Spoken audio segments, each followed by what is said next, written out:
part of my job was done by Mr. Kuadia when he introduced to us CSR, and he spent 20% of his time on CSR. In his time, he tried to define, though CSR has not been defined in the Companies Act 2013, the rules have given some sort of a guidance by way of a definition.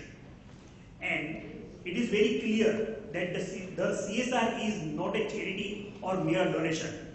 It's not a checkbook, tearing off a checkbook kind of an activity, as Mr. Sailesh Bhai has suggested, or he has observed. See, what the government or ministry is expecting corporates to get involved in the projects, take interest in the projects, not mere doing donation or a charity. So those who are doing only philanthropic work, this CSR is different from the philanthropy what you used to or what we used to follow. CSR is, see, they rightly said, it's by way of conducting business by which corporate entities have to contribute to the social good and socially become a responsible companies using CSR to integrate economic, environmental and social objectives with the company's operations and growth. So not only company grows, the entire society also grows along with the company. Now I'll come to the brass tack applicability. There are three thresholds: net worth, turnover and net profit. We all know this.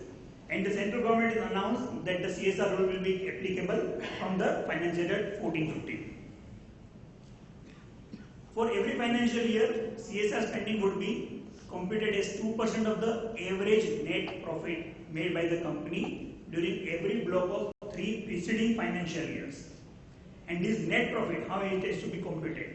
It has to be computed as per the provisions made in section 198 of the Companies Act 2013. Now, committee has to be formed. We have talked a lot about the CSR committee. There has to be 3 independent directors. There has to be this composition has to be disclosed in the board of directors report. In the morning, Kuadia sir has given clarification on 2 things. One is, if there are only 2 directors in a private company, specifically for the purpose of CSR committee, you did not have a 3rd director. See, there was one lacuna in the entire thing is, section 149 of the Companies Act requires appointment of independent directors, whereas CSR triggers at the threshold of 5 crores. So even if your company is not a listed company and a private limited company or a non-listed company, you get triggered by the CSR committee requirement, and you have to have an independent director. Mr. Kuadia has clarified that that requirement will not be strictly followed by ministry. Now, what are the responsibilities of the committee? There are a host of responsibilities given to the committee, and I will not go through it because everybody must be reading this. I'll straight away go to the key concerns, what we will be facing about it. What are the responsibilities and committee's responsibilities and board responsibilities of reporting it to the board and making it in the disclosure by way of a disclosure in the annual report. Everything is codified and it is very clear. Most of the things are now amply clear in the rules also. Fine. See, CSR, there are so many queries also in the morning also. There is a query that can CSR activities be undertaken by way of a group activity. So as RX has said, there is no definition of the group, but 2 or more companies can come together, pool their resources, form a company separately, Section 8 company or a trust or a society, to carry out especially this CSR activities.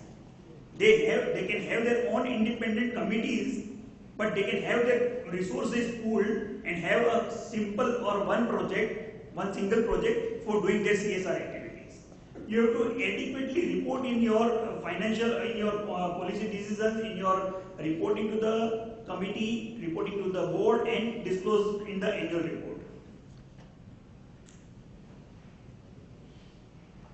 See, there are restrictions on or there are preferences. What can be considered as a CSR activity and what cannot be considered as a CSR activity. So only such CSR activities will be taken into consideration as undertaken within India. See, this ministry is very considerate that the activity which they are talking about should be in India. Only activities which are not exclusively for the benefit of employees of the company or the family members shall be considered as CSR activity. So you have to have you have to do certain things in your vicinity, but it cannot be made exclusively available only to the employees of the or staff of the company. All companies falling under the provision of section 135 of the Act shall report in the prescribed format the details of CSR initiatives in the director's report and in the company's website. These are the requirements. There are format of reporting, what all things has to be included, what all things not to be included, how it has to be done. It's all clear. Content of the reporting is also given, and I don't see any doubt. If anybody has got any doubt, they can raise a query. There are list of CSR activities suggested by Mr. Kuvadia. It's an inclusive list and not exhaustive list. So those who are carrying out their activities just now can also carry on that activity and can be considered as a CSR activity if you can justify that the same is falling within the limit or interpretation of the activities. Now the key concerns. Act does not prescribe any penal provisions if a company fails to spend. So it is a comply or explain kind of a format of 2006 Companies Act of UK.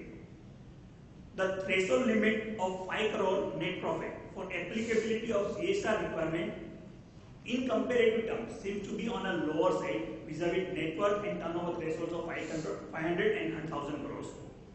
This may result in companies getting covered under CSR requirements even when they don't meet net worth or turnover criteria. And 5 crore is a very low limit as far as this is my personal opinion. Section 149 of the Act mandates only public office. This has been addressed.